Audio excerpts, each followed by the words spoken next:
立法會主席。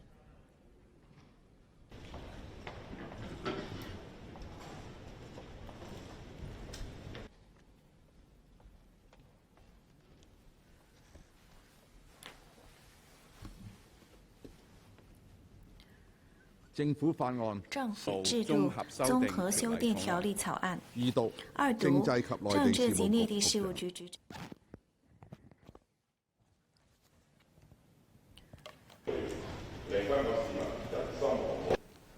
中央從國家層面完善香港選舉制度，彌補咗選舉制度嘅漏洞，將為愛國者治港提供堅實嘅制度保障，使一國兩制嘅實踐重回正軌，行穩致遠，鞏固特區憲制嘅基礎，維護國家安全同埋香港嘅繁榮穩定。